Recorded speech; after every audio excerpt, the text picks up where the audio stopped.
जीतने का तो नहीं कह सकता हूँ। ये लोग तो बहुत सालों साल ट्रेनिंग कर रहे हैं, और फिर इनके पास इतने इक्विपमेंट भी है, फिर इतनी फैसिलिटियाँ भी हैं, लिफ्टें भी इनके पास ज़्यादा हैं, फिर बर्फ़ भी इनके पास ज़्यादा रहती है। हमारे पास तो फिर जो विंटर सीज़न है वो दो दो ढाई महीने का होता है, तो हम इतना कुछ नहीं कर सकते हैं, लेकिन ज़रूर इंशाल्लाह कोशिश ज़रूर होगी कि इसमें बेहतर करें।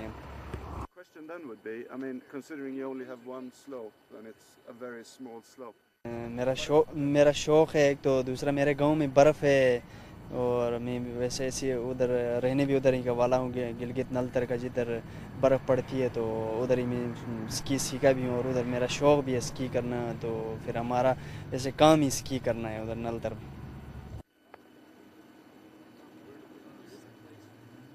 खासकर बच्चों के लिए तो मेरा ये पैगाम है कि वो इस गेम में आएँ, देखें, इतनी इंटरेस्ट गेम है, और फिर इतनी मज़े की गेम है। फिर इसमें बाहर ओलंपिक्स हैं, बड़े बड़े गे और वर्ल्ड कप हैं, गेम्स हैं, इनमें आए हैं, और ये मेरा पैगाम है कि ज़रूर वो पाकिस्तान की तरफ से आएँ।